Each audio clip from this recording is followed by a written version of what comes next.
En Afrique du Sud, ce sont les inégalités sociales que le confinement est venu renforcer. Faute d'ordinateur et de liaison Internet, beaucoup de familles peinent à poursuivre les cours à domicile. On écoute le récit d'Oumi Diallo. De l'espace, du calme et une bonne connexion. Pour Zinzi Lerefolo, l'école à la maison se passe bien. Élève d'une école privée, ses professeurs se sont rapidement adaptés à la crise sanitaire. Ce n'était pas vraiment un problème. Les professeurs étaient vraiment préparés. Ils savaient que ça allait arriver, alors ils nous ont envoyé du travail dès le début. Des conditions de confinement idéales pour cette adolescente sud-africaine.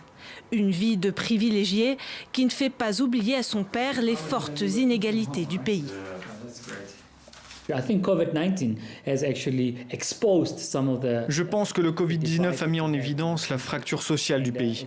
Nous ne pouvons pas uniquement blâmer le gouvernement, mais la société dans son ensemble, surtout ceux d'entre nous qui ont les moyens de changer les choses. Loin des banlieues cossues de Johannesburg, la réalité des townships est tout autre. Pour Fouti Ngoedjana, 14 ans, la précarité est aussi numérique. Depuis la fermeture de l'école, j'ai l'impression que je n'ai pas appris grand-chose parce que je n'ai pas Internet. J'apprends comme je peux. Les professeurs ne nous ont pas donné de devoirs. J'espère que les écoles vont rouvrir vite. La réouverture partielle des écoles est prévue pour le 8 juin. Mais le fossé éducatif creusé pendant le confinement inquiète les parents qui tentent de pallier le manque. En tant que parents, nous les encourageons.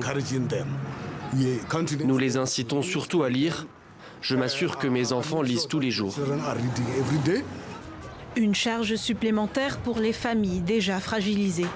Pays africain le plus touché par la pandémie, en Afrique du Sud, 10% des ménages les plus riches possèdent 71% de la richesse nationale.